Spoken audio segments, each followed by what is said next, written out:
कुछ दिन से आप सभी को इस तरह के फ़ोटोज़, वीडियोज़ और सोशल मीडिया पर चल रहे कुछ ऐसे हैशटैग ट्रेंडिंग में देखने को मिले।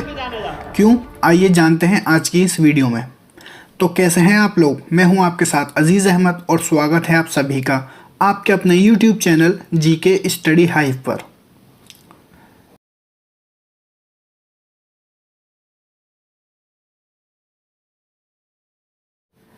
तो 2015 में चार्ली हेब्डो द्वारा बनाया गया पैगंबर मोहम्मद का कार्टून, जिसके बाद वहाँ चार्ली हेब्डो के हेड ऑफिस में ब्लास्ट भी किया गया था, जिसमें करीब 12 लोग मारे गए थे।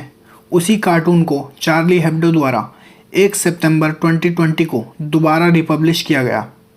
यही नहीं, इससे पहले भी 2005 और 2011 में चार्ली हेब्डो द्वारा इसी तरह के कार्टून पब्लिश किए जा चुके हैं, जिसके बाद इसका ज़बरदस्त विरोध देखने को मिला था। 2005 के राइट्स के बाद 2010 में बुर्का बैन और 2011 में चार्ली हेब्डो का कार्टून, 2016 में एक ट्रक से किया गया अटैक।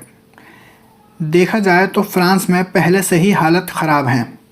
शायद ही इसकी वजह वहाँ के सेकुलरिज़म की डेफिनेशन हो सकती है, जो इंडिया के सेकुलरिज़म से बिल्कुल अलग है और जिसमें कहा गया है no place for religion in the public sphere. साथ ही फ्रांस में ब्लास्फेमी को लेकर भी कोई रोक टोक नहीं है।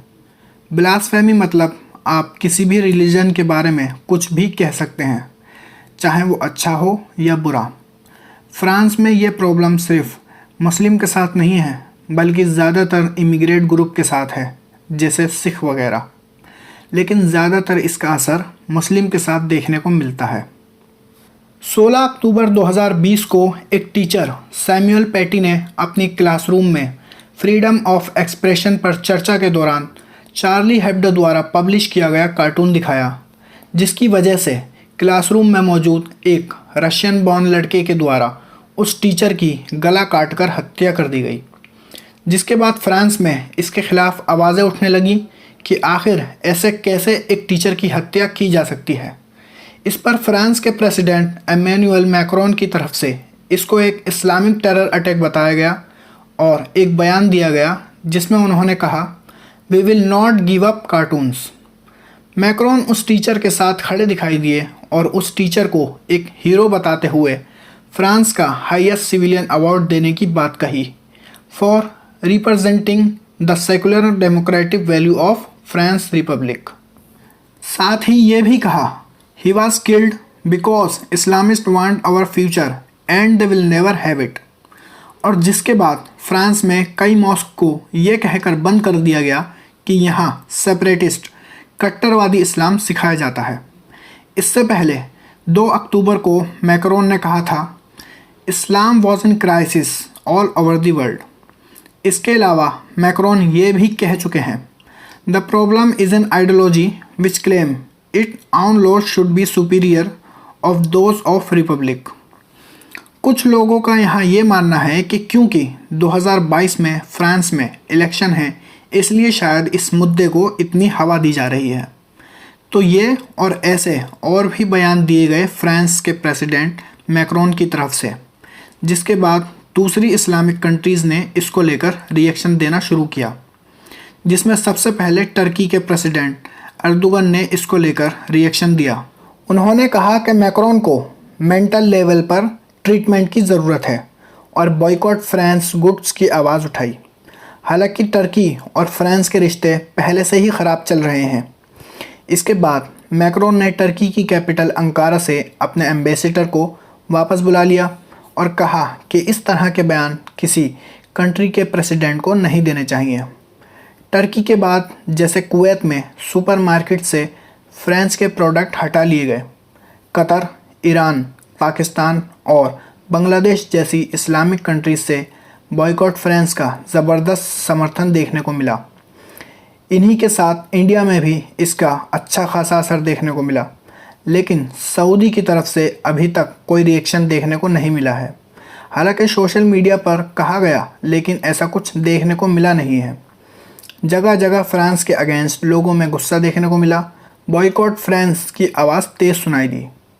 पाकिस्तान ने अपनी जनरल असेंबली में फ्रांस से अपना राजदूत, अपना एम्बेसडर वापस बुलाने के लिए एक प्रस्ताव पास किया, लेकिन बाद में पता चला कि पाकिस्तान का फ्रांस में कोई एम्बेसडर है ही नहीं। खैर, बॉयकॉट फ्रांस को लेकर चल रहे विवाद में एक्सपर्ट्स ने बताया है कि इस बॉयकॉट से फ्रांस को कुछ ज़्यादा असर नहीं होगा, क्योंकि जिन प्रोडक्ट का बॉयकॉट देखने को मिल रहा है, फ्रांस उसका एक्सपोर्ट बहुत ही कम करता है। फ्रांस का मेन काम है ऑटोमोबाइल, एयरप्लेन और उसके पार्ट्स और शराब वगैरह जैसे सेक्टर में। वहीं अगर थोड़ा बहुत असर देखने को मिलेगा भी तो वो ब्यूटी प्रोडक्ट्स और कृषि मतलब खेती से जुड़े सेक्टर में। लेकिन कहीं ना कहीं अगर किसी भी कंट्री का इतने बड़े स्केल पर बॉयकॉट किया जाए तो उसका असर होगा ही, और यही एक्सपर्ट्स ने भी बताया है। उन्होंने कहा है कि लॉन्ग टर्म में कहीं ना कहीं इसका असर देखने को मिल सकता है।